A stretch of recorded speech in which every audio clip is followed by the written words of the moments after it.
একটু বেশি। পাশাপাশি স্যার আমরা যখনই নদীগুলো কিন্তু 5 তারিখের পরে খুবই লুট হচ্ছে, সেটা বন্ধ ছিল আপনাদের একজন এসপি প্রত্যাহারের পর, কিন্তু আমরা আবার দেখেছি এই চক্রটি নদীর পথ বাদ দিয়ে সড়ক পথে বালু লুট করছে। কিন্তু স্যার ওনাকে ফোন দিলে উনি বলেন যে আমি এই বিষয়ে জানি না, ডিসি মহোদয় নির্দেশ দিলে উনি আসলে ডিসি মহোদয় এবং এসপি মহোদয় দুজনে একসাথে করে কাজ করবে। ওনারা যদি আবার ঠিক মতো কাজ না করে ওনারা আবার ওই এসপির মতো চলে যাবে। স্যার এসপি মহোদয় স্যার যে কোনো কিছু হলে ডিসি মহোদয়কে দোষ দেন বা ডিসি মহোদয়ের কথা বলেন। এখন ওনাদের দুজনের যদি সমন্বয় না থাকে স্যার, তাহলে স্যার জেলা চলবে কি? দেখলাম টেবিলে খুব ভালো সমন্বয়, একসাথে বসে খেলাম। কিন্তু যে কোনো জিনিসই স্যার আমরা দেখলাম স্যার সদর উপজেলার দুপাদান একটা বালু মহাল রয়েছে, এটা খনিজ সম্পদের মামলার কারণে এটা মানে ইজারা দিতে পারতেছে না।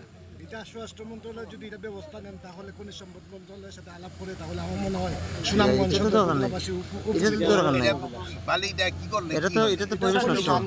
এটা স্যার ইজারা বন্ধের কারণে স্যার মানে লুট হচ্ছে। গতকালকেও স্যার সুনামগঞ্জ সদর ব্রিজ হয় স্যার, পুলিশের চেকপোস্ট সেখানে থাকে স্যার, সেই চেকপোস্ট থাকার পরেও স্যার এখানে বালু লুট হচ্ছে স্যার।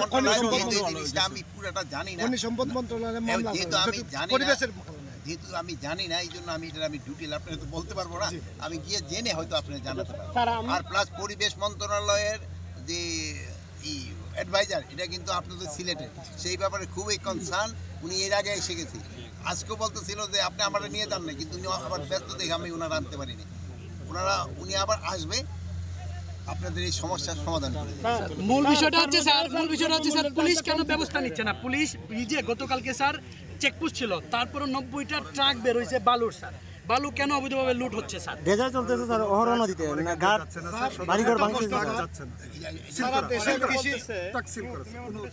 কোনো অবস্থায় যেন ট্রাক না যায়, ব্যবস্থা কোনো ট্রাক যাবে না। খাদ্যদ্রব্যের যে জনসাধারণের লাগামের মধ্যে ছিল, এই ধারাটা আপনারা অব্যাহত রাখার জন্য কি ব্যবস্থা নিচ্ছেন? জনধারণা এই খাদ্যদ্রব্য যেন জনগণের ক্রয় সীমার ভিতরে থাকে, এই জন্য আমরা ব্যবস্থা নিচ্ছি না, আমাদের কৃষক ভাইয়েরা ব্যবস্থা নিচ্ছে।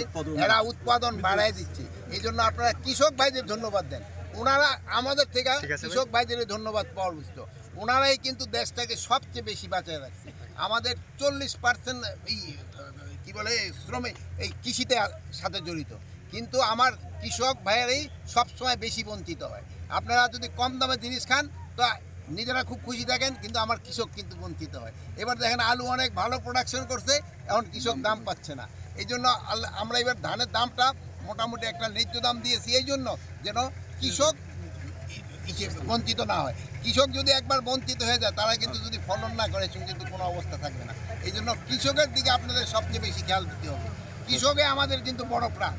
আপনারা কৃষকদের আপনারা সবসময় এই যে স্বরাষ্ট্রের বালু ঠেলু এইসব প্রশ্ন করেন, কিন্তু কৃষকের উপরে প্রশ্ন করেন না। কৃষকের কীভাবে উন্নতি হয় এটার জন্য আপনারা সবসময় বলবেন। আপনারা বলেন যে কৃষকের উন্নতির জন্য কি করতে হবে বলেন, আপনারা